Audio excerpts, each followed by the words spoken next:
when the military started taking over government and relegating the police and taking over the functions of the police, denying them equipment, denying them recruitment, and so many things, and they were relegated, even their duties, and they became like house boys and so on. When this started taking place, we delegated some of the constitutional windows for us to expand our police force. One, there's a provision for special constabularies.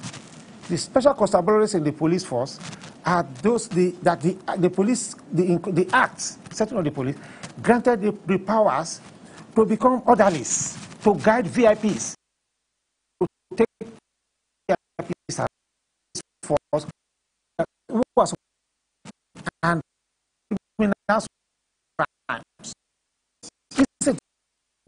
Because setting of force, and the police, another wing police,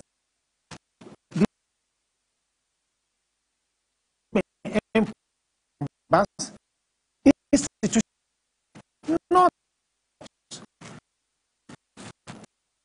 for instance,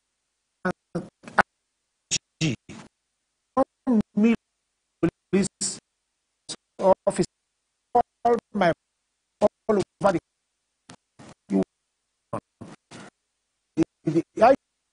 cost money of the nation. So they call it now abuse. The money institutions coffers go to banks.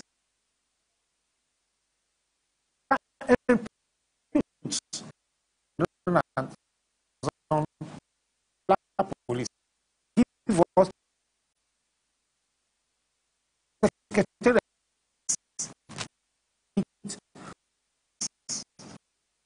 have been on talking of this, well, in security. If we get that out,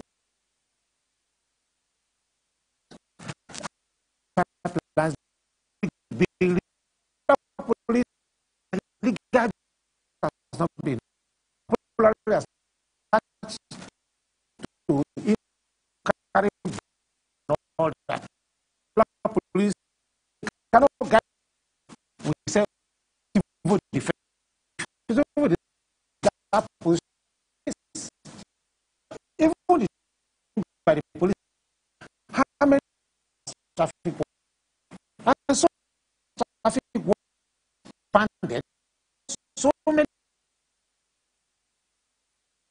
traffic of hands has been having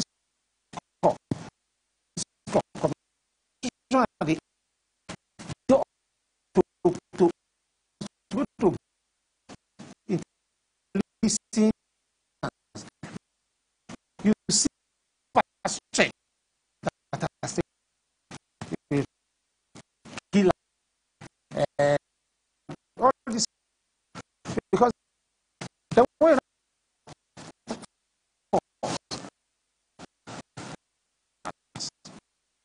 especially the ability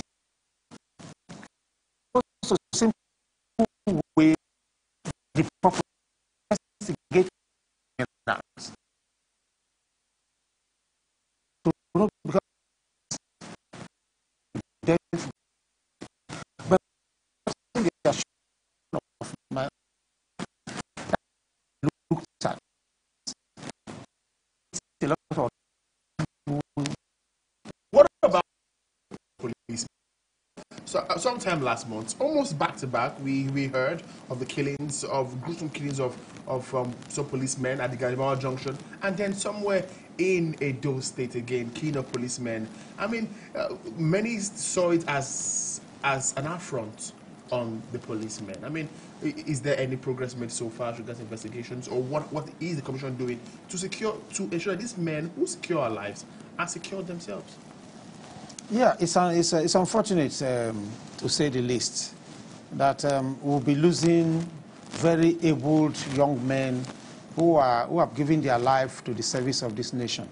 It's really unfortunate because I do not have enough facts regards to events you mentioned. But that's not all. We are losing a lot of officers inadvertently as a result of operational lapses, even in areas of skirmishes in Benue, Zamfara, in Borno, and all of these areas. We lose a lot of officers that should be protected. It's not because they are not dedicated, but sometimes there are operational lapses. And I think all this will be properly addressed, because the ones you have what happened in Edo State, what happened in Abuja here, all came about as a result of maybe operational gaps and so on. We will not say cannot say clearly the men did not conduct themselves properly during the operations. I mean, but we have a lot of criminalities, and we have to be a step ahead of them in order to prevent this. I think what this board is set out to do, which I don't want to preempt the chairman of my board, because he's going to have a comprehensive discussion and interaction with Nigerians very soon.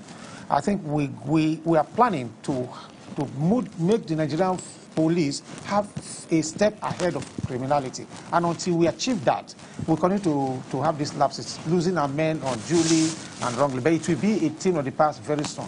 Okay. Time is really fast spent on that. But let's talk politics quickly now. Your party have been hit by some series of defections that the national chairman has come out to say does not affect the fortunes of the party. I mean, one would wonder, these people have pulled some level of weight politically. How true is this? I'm no longer a politician. I was, and by my present position, I'm expected to be non-partisan. Okay. I'm now an honorable commissioner of a commission that takes the interest of all Nigerians holistically in its hands. I cannot be talking about partisanship at my level right now. Yes, previously I was a member of a party. I was sympathetic with the party, and I believed in the cause of that party. But I have gone beyond that now, beyond partisanship. So my present calling has lifted me above partisanship. So it will be unfair and unrealistic for me to talk about defections and all that. All those are party politics. My focus now is the Nigerian police, the public. How will they be better served? How can an average Nigerian sit down and see a policeman and see him, as a true friend, not with suspicion? How can I see a policeman and go to him and confide in him? How will I welcome a policeman as my brother and friend? Not the kind of suspicion we see.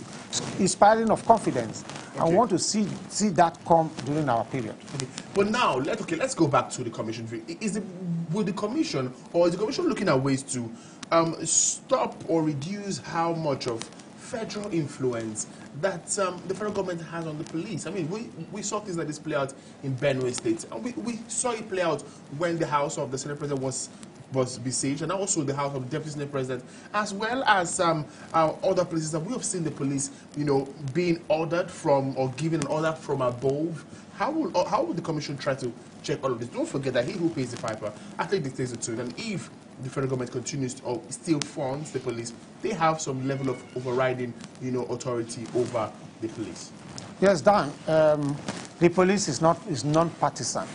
The police is a federal institution, and I do not agree with you that he who pays the piper dictates the tune. Of course, it is not the federal government. This is an independent federal institution, and the commission. That is why the commission was set up by the Constitution to oversee. And so, President say nobody gives directive, and I can speak a little in this direction. Know that this government, this president under whom I have come in, is not the kind of president that gives directives to those who function with him. He gives you responsibility and he gives you the authority. He doesn't interfere. And any person who pretending that the president or somebody working for him has asked you to go and do that, that is not true. And I want to assure you, the one thing I also discovered, if you remember which years that when Ngige, as a governor, was kidnapped, can you remember? Yes. It was the Police Service Commission that was petitioned, that went into that matter and got the DIG retired or dismissed. And unfortunately, that DIG died shortly after. That's all I want to assure Nigerians is that if you see the police doing what you consider going outside their constitutional realm to do certain things, write your complaint to the Police Service Commission. You don't need to write to the DIG. We have this responsibility to police the police.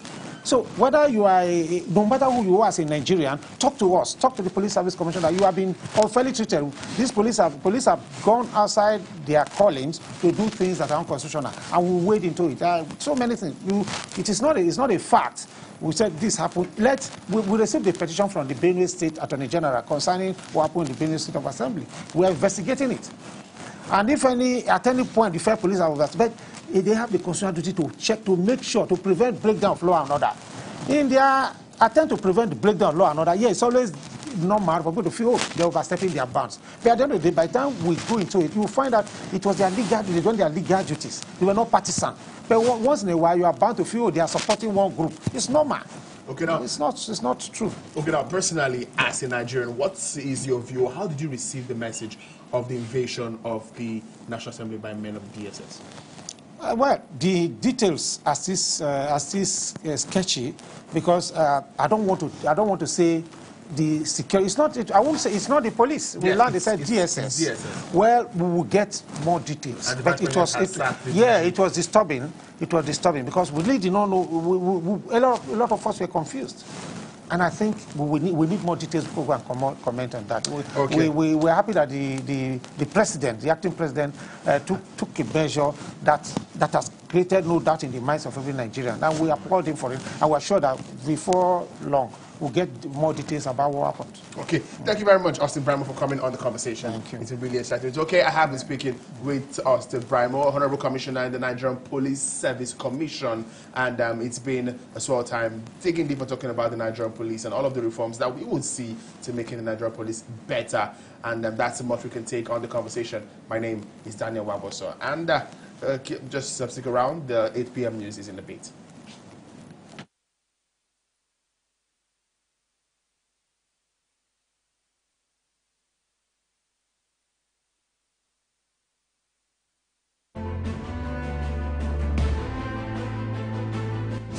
Soldiers helping Nigerian forces fight Boko Haram. We will have to persuade Nigerian legislators. This is coming together of people who are confused.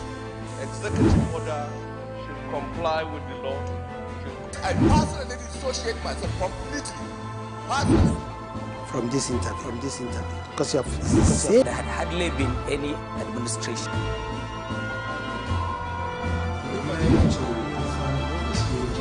Under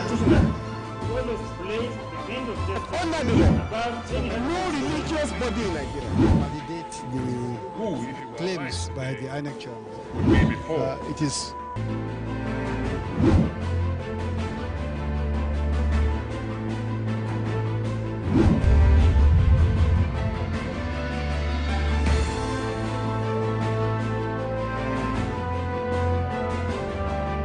Who is a good neighbor? Are you one? What would people who live or work beside you say about you?